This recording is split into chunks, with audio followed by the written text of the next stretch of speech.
Hi, I'm Jesse Alexander and welcome to the Great War. As 1920 began to draw to a close, a new post-war order was beginning to take shape in Europe. And one of the hotly debated borders was between Italy and the new state of the Kingdom of Serbs, Croats and Slovenes. Now, the Italians and the Serbs had been allies during the Great War, but that didn't stop a bitter dispute from breaking out over the spoils of the territories of the former Austro-Hungarian Empire, which was finally resolved by the signing of the Treaty of Rapallo. Now, there's another Treaty of Rapallo that was signed in 1922, but that will be saved for a future episode. And for this episode, we're going to concentrate on the dramatic events that led up to the Treaty of Rapallo in 1920, exactly 100 years ago. In the aftermath of the Great War, Italy was a divided country that was facing some serious problems. Back in 1915, they'd entered the war on the basis of promises made by the British and French. The secret Treaty of London promised Italy territory from its former Austro-Hungarian ally to the north and east, and would give Italy influence over Albania. The treaty seemed like the realization of Italian nationalist dreams and aspirations, but it was also complicated, as hundreds of thousands of Germans and South Slavs would find themselves inside Italy according to the treaty's borders. And Italy had indeed paid a high price for what it hoped to gain. The expected breakthrough against Austria didn't come until the war was essentially decided elsewhere, and losses had been extremely heavy. In 1919 and 1920, the country was also in the grip of a political and economic crisis known as the Biennio Rosso, or the 2 Red Years. In the countryside, peasants went on strike and occupied the land. And in the city, things were not any calmer. In 1919, there were protests against the high cost of living, and in 1920, much of the country went on strike. 500,000 workers downed their tools, and about 300 factories were occupied by those who worked in them. Socialist leader Antonio Gramsci expressed the passion of the Biennio Rosso in a speech to striking workers. The social hierarchies are broken. Historic values are overthrown. Today, the workers themselves must build the first historic cell of the proletarian revolution, which thrusts through the general crisis with the irresistible power of a force of nature. The government responded to these disturbances with force, which drove the wedge between workers and politicians even further. And to make matters worse, the nationalist right was on the rise as well, and street clashes were common. The pre-war liberal centrist political order could not get the new situation in the country under control. So Italy was a country that was in a state of crisis, but its leaders hoped that its wartime sacrifices would soon be rewarded by the proceedings at the Paris Peace Conference. But the Treaty of London was signed in 1915, and by 1919 there was a new player on Italy's doorstep that would complicate the situation.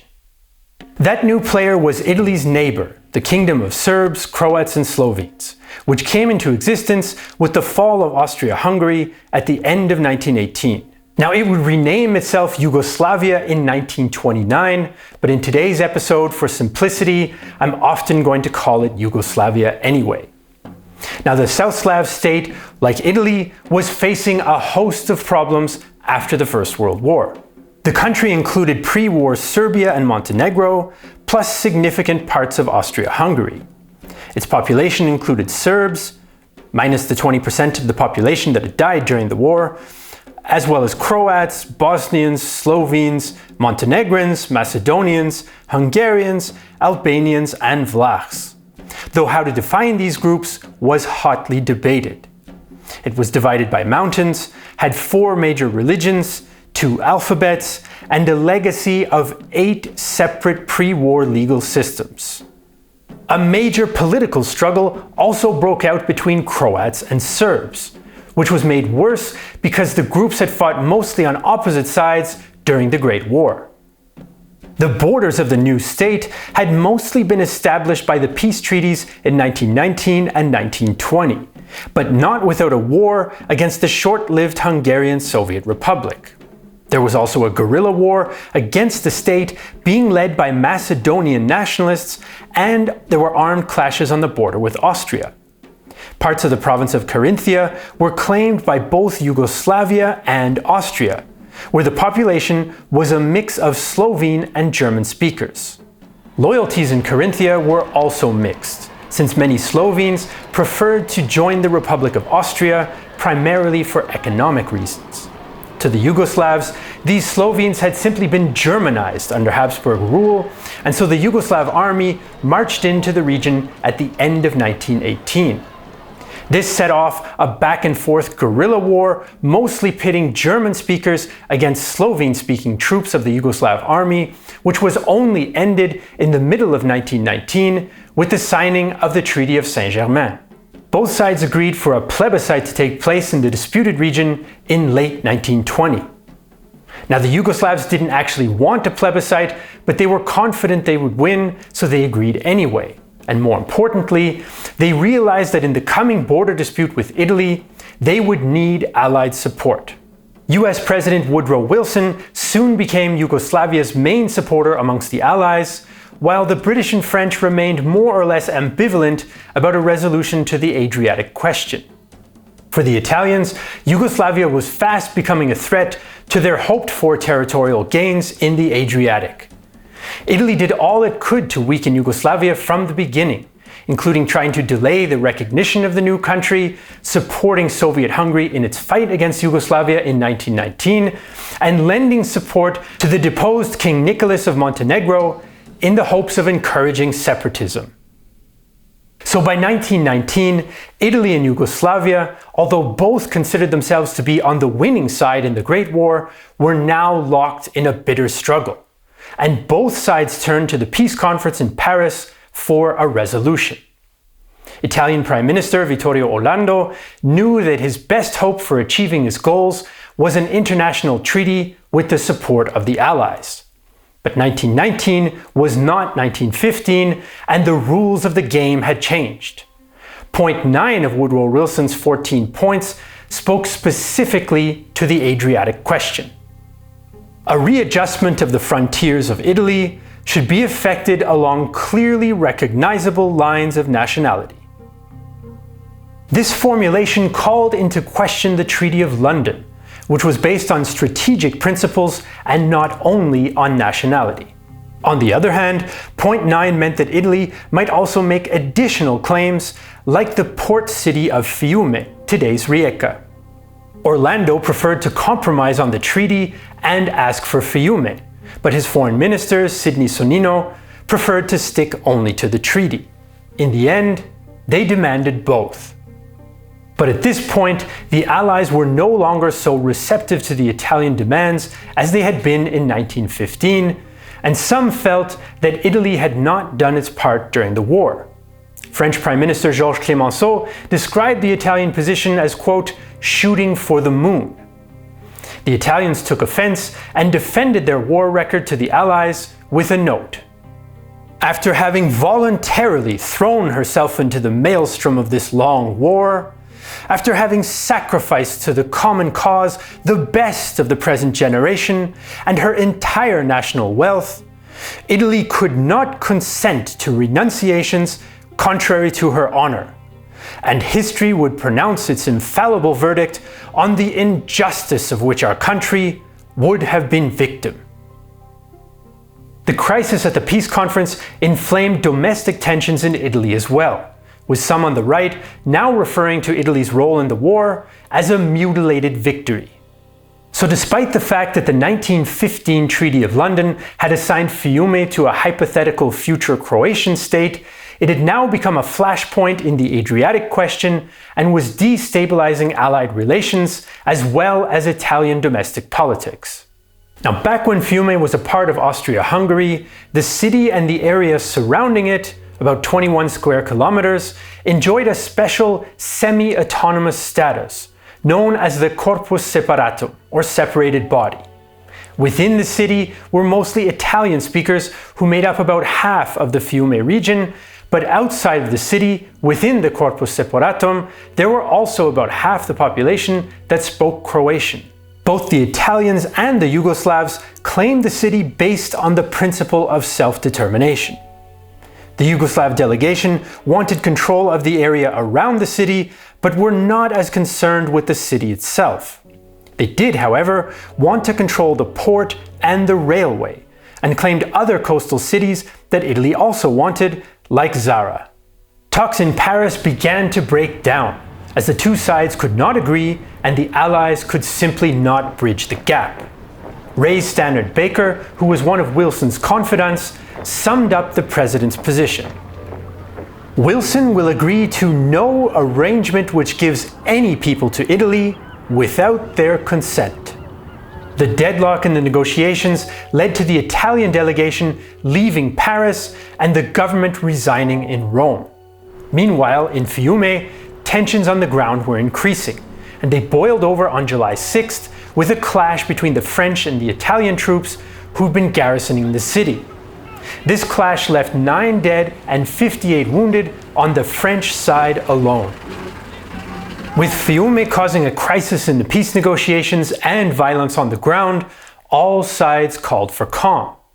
The new Italian Prime Minister, Francesco Nitti, wanted to concentrate on political and economic questions at home rather than borders. But now, a nationalist poet took matters into his own hands. And that poet's name was Gabriele D'Annunzio. He was famous before 1914, but it was his service during the war in the elite Arditi units and in the Air Force that made him into a national hero. It also made him into the darling of the nationalist right, and events at Fiume would cement this status. As it happens, he was also famous for being ugly, having bad breath, and somehow still being able to be a ladies' man. When violence broke out in Fiume in the summer of 1919, the Italian commander was replaced and plans were made to bring British troops in to garrison the city. This outraged Italian nationalists and D'Annunzio, who used his fame to publish articles in Fiume and in Italy denouncing the peace conference and calling for direct action. And he himself took action on September 12th, as he led a 300-kilometer march on Fiume with 2,600 men of the Arditi and the regular army. The new Italian commander of the city was unwilling to use force against his countrymen and allowed them to enter, and even handed over command the very next day. When D'Annunzio entered the city, he gave an impassioned speech. As a volunteer, as a regular soldier of all the different units, as a foot soldier, as a soldier of the Navy, as a pilot, as a maimed soldier of the war, I believe that I interpret the profound anxiety of our true nation in declaring today that the city of Fiume has been given back to Mother Italy for eternity. Despite his stated intentions of joining Fiume with Italy, this was not yet a legal reality. And it's likely that his true purpose was to provoke a crisis in Italy, which would cause the fall of the government, again, and he hoped that it would be replaced by a government that would be closer to his right-wing nationalist views. Yugoslavia protested and called for Allied intervention, but the Allies refused to intervene, and the Italians were left to sort out the mess for themselves, while the frustrated Yugoslavs looked on. But although D'Annunzio had disobeyed orders and now found himself at the head of a so-called army of deserters and rebels, it's likely that he had significant support within the military. Many officers sympathized with his views, and they only half-heartedly carried out a blockade of the city that was meant to end his occupation. Instead, over the coming months, nationalists flocked to Fiume and increased D'Annunzio's troops to about 10,000 men. To many, he seemed to embody the decisiveness that Italy's politicians negotiating in Paris lacked. In Rome, rightists even considered a coup d'etat. So there were no good options for the Italian government. Weakened by a polarized electorate, they did not feel that they could use force against D'Annunzio for fear of mutinies in the army. So D'Annunzio was left in control of Fiume, where he soon declared the Italian Regency of Carnaro. This was an unrecognized state based on proto-fascist, anarchist, and republican ideals. Though he wasn't a fascist per se, D'Annunzio called himself Duce, or leader, and gave wild, impassioned, and theatrical speeches designed to sway his audience and gain attention. While D'Annunzio was ruling his self-declared state in Fiume, international negotiations continued. But these were beset by conflicts between Italy and the Allies, between Italy and Yugoslavia, and between the Allies themselves. On December 9, 1919, the Supreme Council delivered another proposal to Italy and Yugoslavia. According to Wilson, it was the only one he was willing to entertain. The border would run along the so-called Wilson Line in Istria. This was far less territory than Italy was to receive in the Treaty of London. So to compensate Italy, Wilson offered it several Adriatic islands and the port city of Valona in Albania, plus the prospect of Albania becoming an Italian protectorate. Fiume would become a free state, and a plebiscite would be held under League of Nations supervision. The Italian delegation was not impressed, and they hesitated to respond, and this caused Wilson to send them a frustrated letter. I firmly believe that your doubts in regard to the reaction of the Italian people to a solution of the problem of Fiume, other than that advocated by an imperialistic minority, have no foundation in fact. The Italian people are not seriously interested in the question of Fiume, but rather in the solution of their major social and economic problems. I should rather ask of you and your colleagues of the Peace Conference that, for the good of mankind, the Adriatic problem be resolved without further delay. Now, the Italians did offer some counter-proposals, but these were rejected by both Wilson and Yugoslavia, even though now Britain and France were willing to consider some of Italy's demands. And then on January 6, 1920, Prime Minister Nitti presented yet another compromise attempt. He could accept Fiume as a free state, but only if the city's so-called Italianità, or Italian nature, was protected, and only if the city was joined to Italy by a strip of land. This was rejected by the Yugoslavs and also by Wilson. At this point, the French and British were becoming increasingly frustrated, and they sent a note to the Yugoslavs encouraging them to accept the Nitti Compromise. The British and French governments are prepared to ask the Serb, Croat, Slovene state to make these great concessions for the sake of an amicable and prompt settlement of a question which now threatens the peace and progress of Southern Europe. But they can go no further, and they earnestly trust that the conference and the Italian government will accept them.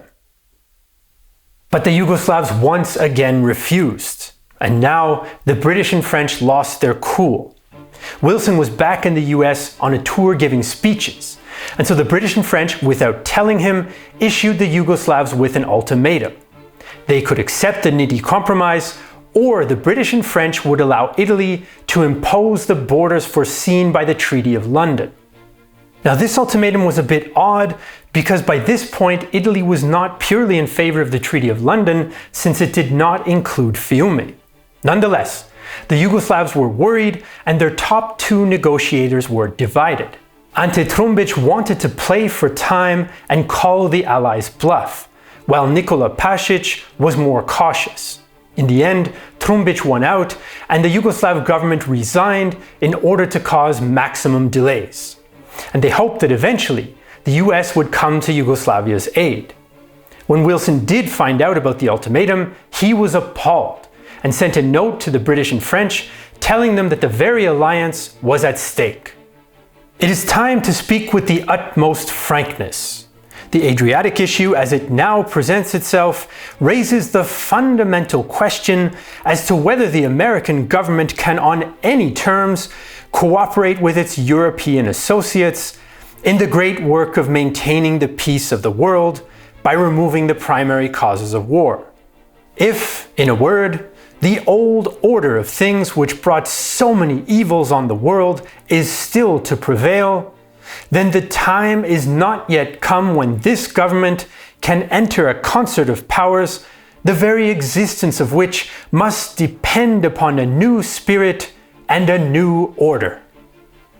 Britain and France now backed off, and the Nitti Compromise died on the negotiating table. Trumbic was relieved. We have successfully overcome the critical moment, the ultimatum. Now, our position is good, and Italy is in a pickle. At this point, British Prime Minister Lloyd George turned to deception in order to try to find a solution. He separately invited the Italian and Yugoslav delegates to London in late February 1920 without telling each side what he had done. When they arrived, he got them into one room and then simply left them to themselves, in the hopes that they would be able to work out a solution to the Adriatic question face to face. Once the talks began, Trumbic tried to convince the Italians that if they gave up Fiume, they would be gaining a new ally in Yugoslavia and peace in the region. That which Wilson, or anyone else, has recognized to you is worth less than that to which we would agree. Our agreement would be your greatest success, since it's our skin that is at stake. Only our government can create peaceful relations in the Adriatic. Nitti responded by reminding the Yugoslavs of the situation back in Italy. I cannot agree to what will not be accepted at home. You must keep in mind our internal condition as well. These informal talks in London led to the resumption of official negotiations in May 1920. And with the US out of the picture at this point, the Yugoslavs knew that they would have to offer concessions. They now allowed that Italy could have Fiume and the Wilson Line. On the other hand, Yugoslavia would get Fiume's port and railway, the Adriatic Islands, and Albania would be independent rather than controlled by Italy. As talks began to bog down again, governments in both countries changed again. In June 1920, following violent protests in Rome, Prime Minister Nitti resigned, and at about the same time, the Yugoslav government also resigned. Nitti was replaced by five-time Prime Minister Giovanni Giolitti, and Count Carlo Sforza became the new Foreign Secretary. Giolitti had actually been critical of the Treaty of London and even agreed that Italy had not met Allied expectations during the war. But he still wanted Fiume. However, he did surprise the Yugoslavs by giving up any and all claims to Albania. This concession won Giolitti the support of the British and French. As for the Yugoslavs, their situation was getting worse. Domestic issues were pressing, they no longer had the support of Wilson and the United States, and the Corinthian plebiscite went in favor of Austria. It became clear that the Yugoslavs would have to compromise. On November 10, 1920, Italy put forth its final proposal, and they hinted that if Yugoslavia did not accept, Italy might take unilateral action. Yugoslav diplomat Milenko Vesnic felt that it was the best deal possible under the circumstances. As there is no prospect of receiving better terms, and we consider an agreement indispensable with respect to external as well as internal conditions, we have decided unanimously and in the full solidarity of our responsibility to accept, after a long struggle, that which we could not alter. The Treaty of Rapallo was signed on November 12, 1920, and was soon ratified by both countries. The frontier in Istria would be extended east of the Wilson Line, and a strip of land would connect Fiume to Italy. But the city, including the Corpus Separatum, would become an independent state. In addition, Italy and Yugoslavia each got Adriatic islands. The disputed coastal town of Zara would also go to Italy, and minority rights were to be guaranteed. Italy had done quite well in the treaty since it now had a solid border for strategic defense, and Count Sforza even said that Italy's border was as perfect as that of the Roman Empire. On the other hand, nationalists were outraged and felt that Italy had not gained enough. On the Yugoslav side, they had prevented Italy from getting control of Fiume, but they'd given up a lot of territory, and some 500,000 Croats and Slovenes now lived outside the country. And there were some who felt that the Serb-dominated government had abandoned them. D'Annunzio refused to accept the treaty and even declared war on Italy in December. Italian troops and warships surrounded the city, and after a brief bombardment, D'Annunzio's forces surrendered.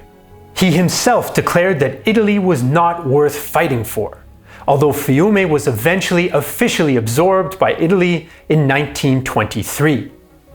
D'Annunzio's defeat in Fiume was a serious setback for the Italian right, but only a temporary one. Nationalists were outraged about the treatment that he'd received at the hands of the Italian state, and his legacy was not forgotten, notably by Benito Mussolini.